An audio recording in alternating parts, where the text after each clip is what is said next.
ये कहानी एक ऐसी लड़की की है जो अपने भाई बहन और माँ से जेलसी फील करती है और उन्हें मारने की कोशिश करती है। कहानी की शुरुआत में हमें एक परिवार दिखता है, ग्रेग और कैटी और उनके दो बच्चे टॉमी और लॉरेन। ग्रेग और कैटी आज बहुत खुश थे क्योंकि आज सैम उनके घर आ रही थी। सैम ग्रेग की बेटी थी। ग्रेग ने सैम को आखिरी बार तब देखा था जब वो 1 साल की थी। उसके बाद सैम की माँ ने ग्रेग से रिश्ता तोड़ लिया था और कुछ दिन पहले सैम की माँ की मौत घर चलने के कारण हो जाती है। रात को सैम उनके घर आती है और सभी उसका वेलकम करते हैं। फिर सभी साथ बैठकर डिनर करते हैं और ढेर सारी बातें करते हैं। इसके बाद टॉमी और लॉरेन सैम को उसका कमरा दिखाते हैं। फिर ग्रेग सैम के पास आता है और उसे कहता है कि तुम्हारे आने से मुझे बहुत खुशी हुई। ग्रेग उसे ये भी बताता है कि कल हम सभी मेरे बॉस रिचर्ड की गेट टुगेदर पार्टी में चलेंगे। अगले दिन ग्रेग और उसका पूरा परिवार रिचर्ड की पार्टी में जाते हैं। रिचर्ड पार्टी में सबको बताता है कि ग्रेग एक बहुत अच्छा डॉक्टर है और साथ ही अपने पूरे परिवार का बहुत ख्याल रखता है। ग्रेग सबको थैंक्स कहता है और सैम के अलावा अपने पूरे परिवार को सबसे मिलाता है। सैम ये देखकर गुस्सा कर जाती है और वहां से अपने घर वापस आ जाती है। ग्रेग घर आकर सैम को मनाता है और उसे कहता है कि तुम्हें अभी कोई नहीं जानता, लेकिन धीरे धीरे सभी जान जाएंगे। सैम अपने पिता ग्रेग को गले लगाती है और कहती है कि मैं आपकी फेवरेट रहूंगी। फिर अगले दिन सैम ग्रेग और कैटी के बेडरूम में जाती है और उनकी कुछ तस्वीरें चुरा लेती है जिन्हें वो अपने कमरे में आकर फाड़ देती है। अब हमें एक ग्राउंड दिखता है जहां टॉमी और उसके दोस्त सॉकर खेल रहे थे। ग्राउंड के बाहर एक तरफ सैम और लॉरेन बैठी बातें कर रही थी। सॉकर खेलने के बाद टॉमी, माइलो और ट्रेवर बैठकर बातें करने लगते हैं। फिर माइलो सैम और लॉरेन के पास आता है। माइलो लॉरेन से सैम के बारे में पूछता है और लॉरेन उसे बताती है कि ये मेरी बहन है।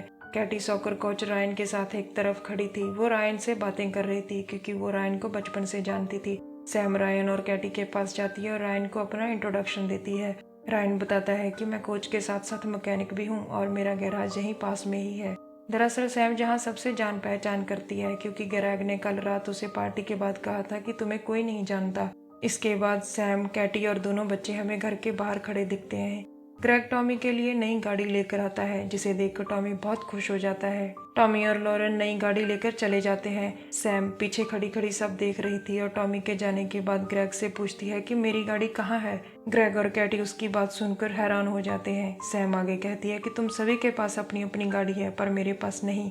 ये कहकर वो गुस्से से पीछे खड़ी कैटी की गाड़ी को लात मारकर अंदर चली जाती है। ग्रेग और कैटी उसका गुस्सा देखकर हैरान हो जाते हैं। सैम के अंदर जाने के बाद कैटी कहती है कि उसको इनसिक्योरिटी फील हुई है। ग्रेग कहता है मैं जल्दी ही उसे भी गाड़ी ला कर दूंगा। अगले दिन सुबह ग्रेग अपने हॉस्पिटल जाता है। टॉमी और लॉरेन भी स्कूल जाने लगते हैं पर सैम कैटी को बताती है कि लॉरेन माइलो को पसंद करती है। लॉरेन जो सामने ही खड़ी थी वो सैम की बात सुनकर उस पर थोड़ा सा गुस्सा करती है। फिर टॉमी और लॉरेन स्कूल चले जाते हैं। अब घर में सिर्फ कैटी और सैम रह जाते हैं। सैम कैटी से पूछती है कि आप क्या काम करते हो। कैटी बताती है कि मैं एक साइकोलॉजिस्ट हूँ और मेरी क्लाइंट अभी घर आने वाली है। तभी कैटी की क्लाइंट हीथर उनके घर आती है। कैटी हीथर के साथ बिजी हो जाती है और सैम गैराज में खड़ी कैटी की गाड़ी के पास जाती है। सैम गाड़ी का बोनट उठाकर एक पाइप काट देती है। अब हीथर कैटी से विदा लेकर जाने ही लगती है कि बाहर बैठी सैम को देखकर चौंक जाती है। वो सैम से बात किए बिना ही वहां से जल्दी जल्दी चली जाती है। दरअसल सैम और हीथर पहले एक ही स्कूल में साथ में पढ़ते थे। फिर कैटी के कहने पर सैम उसके साथ लंच के लिए बाहर जाती है। रास्ते में कैटी सैम से पूछती है कि तुम्हारा सेमेस्टर कब स्टार्ट हो रहा है। सैम बताती है कि शायद 2 हफ्ते के बाद स्टार्ट हो।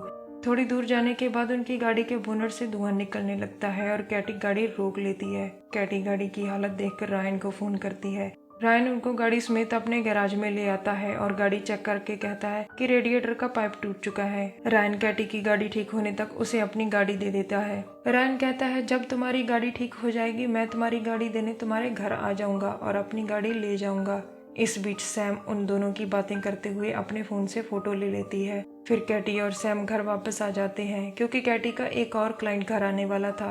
अब हमें एक स्विमिंग पूल दिखता है जिसमें सैम, लॉरेन, टॉमी, माइलो और ट्रेवर एक गेम खेल रहे थे। गेम था पानी के अंदर 2 लोग ज्यादा से ज्यादा समय तक अपनी सांसें रोक कर रखेंगे। जब सैम और लॉरेन की बारी आती है तो सैम पानी के नीचे से लॉरेन का पैर पकड़ लेती है पर लॉरेन बाहर आकर सैम से गुस्से में पूछती है कि तुमने पानी के अंदर मेरा पैर क्यों पकड़ा था। सैम कहती है मैंने कुछ नहीं किया, जिसे सुनकर लॉरेन वहां से चली जाती है। इसके बाद रायन उनके घर आता है। वो कैटी की गाड़ी ठीक करके उसे वापस देने आया था। दोनों जब बातें कर रहे थे तो सैम फिर से उनकी तस्वीरें अपने फोन से ले लेती है। अब रात को सभी खाना खा रहे थे। सैम लॉरेन को माइलो के नाम से चिढ़ाती है और लॉरेन चिढ़कर अपने कमरे में चली जाती है। कैटी सैम को लोरेन से माफी मांगने को कहती है। फिर रात को तीनों बच्चे कैटी और ग्रेग को शादी की सालगिरह की बधाई देते हैं। अगले दिन सुबह ग्रेग और कैटी शादी की सालगिरह मनाने घर से चले जाते हैं। अब घर में सिर्फ तीनों बच्चे थे। सैम कहती है कि मैं अपने दोस्तों को घर बुला रही हूँ। वो टॉमी और लोरेन को भी अपने दोस्तों को बुलाने को कहती है, जिसके बाद उनके घर में पार्टी शुरू हो जाती है। सैम लोरेन और माइलो की साथ में कुछ तस्वीरें लेती है और पुलिस को फोन करके पार्टी के बारे में बता देती है। पुलिस आकर पार्टी बंद करवा देती है और उनके पेरेंट्स को घर वापस आने को कहती है। ग्रेग और कैटी घर वापस आ जाते हैं। अगले दिन सैम लोरेन और माइलो की तस्वीरें अपने सभी दोस्तों को भेजती है। स्कूल में माइलो टॉमी का मजाक उड़ाता है और दोनों लड़ पड़ते हैं। इसके बाद माइलो को स्कूल से निकाल दिया जाता है। लोरेन और टॉमी कैटी को घर आकर सारी बात बताते हैं। कैटी सैम के बारे में ग्रेग से बात करती है, पर ग्रेग उसकी बात पर यकीन नहीं करता और उससे हॉस्पिटल से फोन आ जाता है। फिर हमें सैम टीवी देखते हुए दिखती है। कैटी उसे कोई भी नौकरी ढूंढने को कहकर चली जाती है। अब कैटी रायन के गैराज पर जाकर उसे सैम के अजीब बिहेवियर के बारे में बताती है। दूसरी तरफ ग्रेग घर आता है तो सामने सैम को बैठी देखता है। ग्रेग के पूछने पर सैम बताती है कि लोरेन स्कूल चली गई, टॉमी ऊपर अपने कमरे में है और कैटी रायन को मिलने गई है।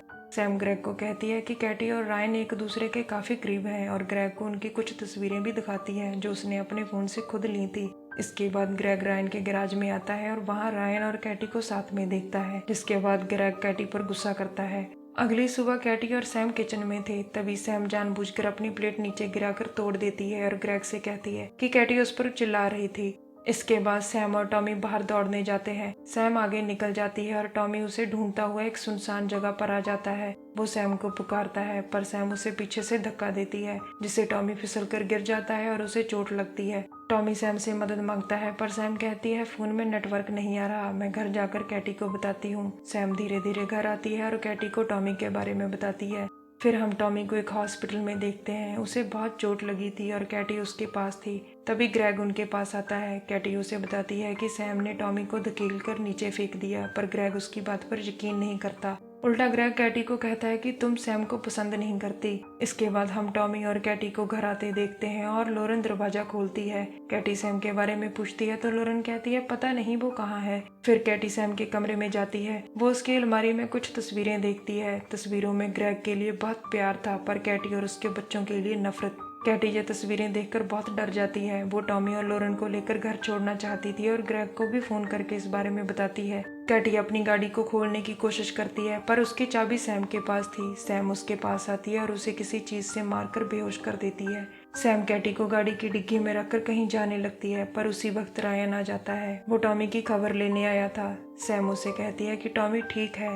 रायन कैटी के बारे में पूछता है। सैम बताती है कि वो कहीं बाहर चली गई। इधर कैटी को होश आ जाता है और वो आवाज करती है। रायन आवाज सुन लेता है, पर सैम उसकी आंखों पर स्प्रे करती है और उसे मार डालती है। सैम जब रायन को मार रही थी तो लोरेन घर के सीसीटीवी में उसे देख लेती है। वो टॉमी को बताती है और उसे लेकर घर के अंदर छुप जाती है। सैम अब घर के अंदर आकर उन्हें ढूंढने लगती है। बाहर कैटी को भी होश आ जाता है और वो जल्दी से गाड़ी से बाहर निकलती है। इसके बाद कैटी भी घर के अंदर आ जाती है और सैम को समझाती है कि वो ठीक नहीं कर रही। सैम उसकी एक नहीं सुनती और उस पर चाकू से हमला करती है। अब ग्रेग भी घर आ जाता है और सैम को रोकता है। सैम रुक जाती है, पर पुलिस की गाड़ी की आवाज सुनकर वो ग्रेग पर हमला करने लगती है। उसी वक्त कैटी उसके सर पर पीछे से हमला करती है और सैम बेहोश होकर नीचे गिर जाती है। दरअसल सैम अपने पिता ग्रेग से बहुत प्यार करती थी, क्योंकि ग्रेग उसकी फिक्र करता था। सैम ने अपनी मां को मार दिया था क्योंकि सैम को लगता था कि उसी के कारण वो ग्रेग से दूर थी। सैम का मानना था कि पूरी दुनिया में सिर्फ ग्रेग ही उसकी फिक्र करता है। उसे लगता है कि कैटी और उसके बच्चे उसे ग्रेग से दूर करने की कोशिश कर रहे थे, इसीलिए वो उन सबको मारना चाहती थी और अपने पिता की फेवरेट बनना चाहती थी। हमारी वीडियो देखने के लिए धन्यवाद। प्लीज़ हमारे चैनल को जरूर सब्सक्राइब करें।